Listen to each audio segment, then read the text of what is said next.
Gold trusted gold buyers మీరు తాకట్టు పెట్టిన బంగారాన్ని విడిపించి ఈ రోజు ఉన్న మార్కెట్ ధరకు కొనబడను. నమస్తే, వెల్కమ్ టు ఐ డ్రీమ్. నా పేరు వలి. ప్రస్తుతం నాతో పాటు స్టూడియోలో ఉన్నారు ప్రముఖ ఫ్యామిలీ కౌన్సిలర్ అలాగే పబ్లిక్ స్పీకర్ రజనీ రమ గారు. మేడంతో మాట్లాడదాం. మేడం నమస్తే. నమస్తే మేడం, ఒక అమానుషమైనటువంటి ఘటన హైదరాబాద్ పోచారం ఐటీ కారిడార్ పరిధిలో జరిగింది. ఈ ఘటన బావ మరదళ్ళు కొద్ది రోజుల్లో ఎంగేజ్మెంట్ అయిపోయింది, కొద్ది రోజుల్లో పెళ్ళి. అయితే ఈ అబ్బాయికి హెచ్ఐవి పాజిటివ్ వచ్చిందని చెప్పి తేలింది. ఆ విషయం అమ్మాయికి కూడా తెలిసింది. ఇక జీవితంలో నాకు ఫోన్ చేయకు, నేను నీతో మాట్లాడి నీతో పెళ్లి చేసుకోవడం నాకు ఇష్టం లేదని చెప్పి ఫ్యామిలీ మెంబర్స్ చెప్పారు, ఆమె కూడా చెప్పింది.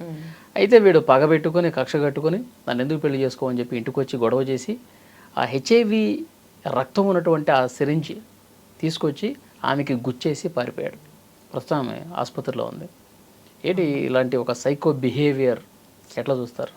అంటే దీన్ని ఒక్కసారిగా మనం సైకో అని కూడా అనలేం వలి గారు. అది మరదల వరుస అవుతుంది, ఎప్పటి నుంచో పరిచయము. ఇద్దరు పెద్దవాళ్ళు కూడా అంగీకరించిన తర్వాత ఆటోమేటిక్గా వీళ్ళ మధ్యలో ఒక ఎఫెక్షన్ అనేది స్టార్ట్ అవుతుంది, ఇష్టం అనేది పెరుగుతుంది. సో అప్పుడు ఎటువంటి అభ్యంతరాలు లేవు, బాగానే ఉన్నారంతా, నిశ్చితార్థం కూడా చేశారు. సడన్గా నువ్వు విధి అనేటప్పటికీ మానవ హృదయం తట్టుకోదు. ఎలా అంటే పగ వచ్చేస్తుంది, కసి వచ్చేస్తుంది సమాజం మీద. ఇదేంటి నిమిషాల మీద తల్లక్రిందులు అయిపోయింది ఏంటి అనే ఇదిలో సైకోగా మారిపోతాడు. అంటే నాకు పర్టికులర్ ఈ కేసులో చెప్తున్నాను, అన్ని కేసుల్లో కాదు. ఇదైతే అలా అనిపిస్తుంది. కానీ కొంచెం విచక్షణతో కూడా ఆలోచించాలి కదా అబ్బాయి. ఇప్పుడు చుట్టాలు అంతా బాగున్నప్పుడు ఒప్పుకున్నారు అంటే వాళ్ళైనా ఎలా ఒప్పుకున్నారు? ఇక్కడ ఈ అబ్బాయి తల్లిదండ్రులకు ఆల్రెడీ హెచ్ఐవి ఉంది, బంధువులు కాబట్టి వీళ్ళకి తెలుసు ఉంది అని. తెలిసినప్పుడు నిశ్చితార్థం ఎలా చేశారు కనుక్కోవాలి కదా. అంటే వాళ్ళిద్దరు భార్యాభర్తలు కాబట్టి ఖచ్చితంగా ఉండే ఉంటుంది అనేది ఓకే. మరి ఈ అబ్బాయికి ఉండదు అని అనుకున్నారు వాళ్ళు. ఎంగేజ్మెంట్ చేసేదేదో ఫస్ట్ టెస్ట్ చేసి తర్వాత చేస్తే గొడవ ఉండేది కాదు. కానీ ఎంగేజ్మెంట్ కూడా అయిపోయింది, ఎప్పటి నుంచో అనుకుంటున్న సంబంధం. అంటే ఆ మధ్యకాలంలో తల్లి చనిపోయిందా, తండ్రి రీసెంట్గానే తండ్రి కూడా దాంతోనే హెచ్ఐవితోనే చనిపోవడం జరిగింది. అప్పుడు వీళ్ళకి అనుమానం వచ్చి ఈ అబ్బాయి కూడా టెస్ట్ చేయించడం వల్ల ఈ అబ్బాయి ఈగో దెబ్బతినేసింది.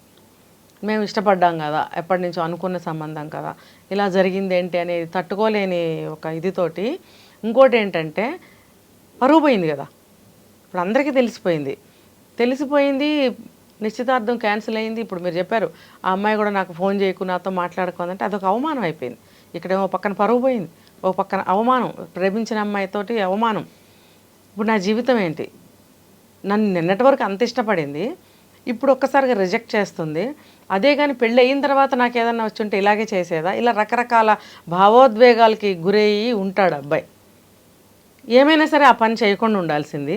దాంతో సిరింజ్ కొనుక్కుని తన రక్తం తనే దాంట్లోకి ఎక్కించి ఇంటికి వచ్చి బలవంతంగా గుచ్చేటప్పటికి చూడండి, ఇక్కడ ఈ అమ్మాయి కూడా చెప్పకుండా దాచేసింది ఆ విషయాన్ని. మేబీ 1 డే అన్నా లేట్ అయి ఉంటుంది. ఫీవర్ వచ్చింది. ఫీవర్ రావటం వల్ల మరి ఆటోమేటిక్గా హాస్పిటల్కి తీసుకెళ్తారు కదా. తీసుకెళ్ళటం మంచిదేంది. చాలామంది ఏం చేస్తారు తెలుసా, ఇంట్లో ట్యాబ్లెట్స్ వేసేస్తారు. పారాసెటమాలో డోలోనో వాళ్ళ పెద్ద వైద్యం, అందరూ డాక్టర్లే కదా, వేసేస్తారు. కానీ లక్ బాగుండే అమ్మాయిని తీసుకెళ్లారు హాస్పిటల్కి. అసలు ఏం జరిగింది చెప్పమ్మా, డాక్టర్కి డౌట్ వచ్చింది, ఇంజెక్షన్ కూర్చున్నట్టు గుర్తులు కనిపిస్తున్నాయి ఏంటంటే అప్పుడు విషయం చెప్పింది. కనిపెడతారు కదా, అప్పుడు చెప్పింది, లేకపోతే చెప్పేది కదా. చెప్పడం వల్ల విషయం బయటకు వచ్చింది. ఏమైనా ఫస్ట్ ఎయిడ్ చేస్తారో, నెక్స్ట్ వెంటనే ట్రీట్మెంట్ స్టార్ట్ చేస్తే ఏమైనా తగ్గే ఛాన్సెస్ ఉంటాయని నేను అనుకోను. డైరెక్ట్గా బ్లడ్ వెళ్ళిపోయింది. మరి ఏమన్నా అంటే నరంలోకి మనం అవును అందులోకి వెళ్ళి ఉండకపోవచ్చు అని చెప్పి అంటే 24 hours అయిపోయింది కదా, మనకి డైరెక్ట్ గుచ్చటం వల్ల బ్లడ్ లో కలవదు అని డాక్టర్స్ కూడా అన్నారా. మేబీ మజిల్కి గుచ్చితే పర్వాలేదు, వెయిన్కి వెళ్ళిందంటే చెప్పలేము, నిర్ధారించాల్సింది ఉంది. మరి భగవంతుడు దయ వల్ల అమ్మాయి బయటపడితే బాగుండే. ట్రీట్మెంట్స్ ఉన్నాయి, స్టార్టింగ్ స్టేజ్లో దేనికైనా ట్రీట్మెంట్స్ ఉంటాయి. కానీ ఆ అబ్బాయి ఒక ఫెయిల్ అయిన మనస్తత్వంతో, ఒక పరువు పోయిన బాధతోటి, అవమానం జరిగిందన్న ఒక తట్టుకోలేని బాధ, ప్రేమ అక్కడికి తెగిపోయింది అనేటువంటి ఇంకో బాధ, ఇవన్నీ కలిసి ఒక పక్కన తండ్రి పోయిన బాధ, ఇన్ని కలిపి ఆ అబ్బాయిని నేరస్తుని చేసి. నేను చెప్పాను ఒకసారి ఇట్లానే, ఎక్కడైనా ఒక నేరస్తుడు తయారయ్యాడంటే దానికి కారణం సమాజమే. మన సమాజమే ఒక నేరస్తుడిని తయారు చేస్తుంది. ఇలాంటి దాన్ని డైరెక్ట్గా ఇంత పబ్లిక్గా ముఖం మీద చేసేవి చెప్పేవి కావు. అతనికి ఒక కౌన్సిలింగ్ ఇప్పించి మెల్లగా అతన్ని ఒక ఆవేశం దిగే వరకు ఒక ప్రేమగా చూడండి, ఒక క్యాన్సర్ పేషెంట్ని కానీ హెచ్ఐవి పేషెంట్ని కానీ ఎవరైనా సరే వాళ్ళని ప్రేమతో వాళ్ళని ట్రీట్మెంట్ ఇవ్వాలని చెప్తారు. కానీ అమ్మో నాకు దారుణం జరిగిపోయింది, నాకు అన్యాయం జరిగిపోయింది అని చెప్పి వీధెక్కి కూస్తారు, వీళ్ళు కోడిలాగా కూస్తారు. అవతల వాళ్ళకి ఆహారం దెబ్బతింటుంది, పరువు పోవడం, అవమానం, ప్రేమ పోయి ఈ రకరకాలుగా ఉన్నాడు ఆ అబ్బాయి. ఆ అబ్బాయి సిచ్యువేషన్ ఇక్కడ ఎవరికి కావాలి? దుర్మార్గం, నేరం అన్నారు. అనటం వల్ల ఆటోమేటిక్గా అరెస్ట్ చేస్తారు, చేసింది క్రైమే. కానీ అట్లా తయారు చేసింది ఎవరు? సమాజమే తయారు చేస్తుంది.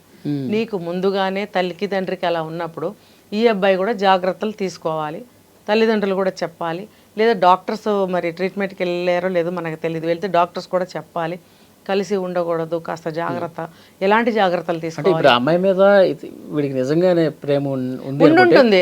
ఏమి సంతోషం కోరుకునే వ్యక్తి అయితే సరే నా జీవితం ఇట్లా అయిపోయింది కాబట్టి ఆమెనన్నా సంతోషంగా బతకనిద్దాం అన్న ఆలోచన ఎందుకు రాలేదంటే ఎందుకే ఇప్పుడు ఇది జరగంగానే అమ్మో బాంబు పడినట్టు భయపడిపోయారు వాళ్ళు. అల్లరి చేసేసి ఆ అబ్బాయిని నిందించేసి పోలి పట్టించేద్దాం, ఏదో ఆ గొడవ జరుగుతుంది కదా అక్కడ.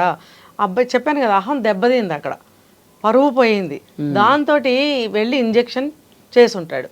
నాకు దక్కంది ఎవరికి దక్కడానికి వీల్లేదు, నేను ప్రేమించాను కదా, నువ్వు నన్ను ఇష్టపడ్డావు కదా అంటే ఇన్ని వచ్చి ఉంటాయి అబ్బాయికి ఆలోచనలు, మాటలు కూడా జరిగి ఉంటాయి. నిన్నటి వరకు ప్రేమించావు, ఇది తెలియగానే నువ్వు ఫోన్ చేయొద్దు, నీకు నాకు పెళ్లి జరగదు అని అంటావా? కోపం వచ్చేస్తుంది. అంటే రిజెక్ట్ చేస్తే ఇక ఉన్మాదం అంతే కదా, దెబ్బతిన్న పులి అంటారు కదా, అలా జరిగిపోతుంది. ఈ అబ్బాయి విషయంలో ఈ అబ్బాయికి సపోర్ట్ కూడా అక్కడ ఎవరు ఉన్నట్టు లేరు, తండ్రి లేరు, మరి తల్లి మరి అక్కడ ఉన్నారు, ఆవిడ కూడా పాపం అనారోగ్యం. దాంతో ఈ అబ్బాయికి కాస్త కౌన్సిలింగ్ ఇచ్చేవాళ్ళు కానీ నెమ్మదిగా అర్థమయ్యేటట్టు చెప్పేవాళ్ళు కానీ ఎవరు లేకపోయేటప్పటికి వెళ్ళి ఆ పని చేశాడు. ఫస్ట్ ఏం జరిగింది? మ్యారేజ్ క్యాన్సిల్, నిశ్చితార్థం అనేది క్యాన్సిల్, అక్కడే వచ్చేసి ఉంటుంది ఫ్రిక్షన్. సో ఆవేశంగా వెళ్ళి ఆ పని చేశాడు. ఎందుకు? ఇది తెలియగానే ఆ అమ్మాయి ఫోన్లు చేసి నువ్వు నాకు ఫోన్ చేయకు, నువ్వు రాకు, నువ్వు కలవకు, నీకు నాకు పెళ్ళి కాదు, ఇంత ఏమంటారు తూటాలు లాంటి బాకులు లాంటి మాటలు తట్టుకోవడం అంటే అది జీర్ణించుకోలేరు. నిన్నటి వరకు కన్నా కలలేంటి, ఇష్టపడ్డారు, నిశ్చితార్థమైంది, రేపు మా పెళ్లి జరుగుతుందని భవిష్యత్తు మీద ఎన్నో కలలు కంటూ ఉన్నప్పుడు నువ్వు ఫలానా ఫలానా ఫలానా అంటే అది ఒక కలలాగా ఉంటుంది, నమ్మలేరు. అయితే ఇక్కడ ఏంటంటే అప్పటికే అతను హెచ్ఐవి పేషెంట్ అని అంటున్నప్పుడు వీళ్ళు ఎలా నిశ్చితార్థం చేశారు? తప్పు వీళ్ళది కూడా ఉంది ఇక్కడ. అబ్బాయి నేరం చేశాడు, అరెస్ట్ చేయాల్సిందే, తప్పదు. ఎందుకంటే ఆ సైకోలాగా మారిపోతే ఇంకా ప్రమాదం కదా, తీసుకెళ్ళి జైల్లో పెట్టడం అనేది ఓకే. వీళ్ళు కూడా అవన్నీ తెలుసుకోకుండా నిశ్చితార్థం చేయటం వల్ల అతని మానసిక స్థితి దెబ్బతిందని నాకు అనిపిస్తుంది. యా, అయితే జైల్లోనే ఉన్నాడు, చూద్దాం నెక్స్ట్ ఏం జరగబోతుంది. Thank you. నిజంగా ప్రస్తుతం ఉన్నటువంటి సమాజం దేనికి ప్రయారిటీ ఇస్తుంది? ఆర్థిక సంబంధాల చుట్టూ మాత్రమే తిరుగుతోంది. మళ్ళీ ఎన్నికలంగానే చాలా విరక్తి కలుగుతున్నాం. మంచి అనిపిస్తుంది కదా, లేడీస్ కూడా ఛాలెంజింగ్ జాబ్స్ చేసినప్పుడు చాలా బాగుంటుంది.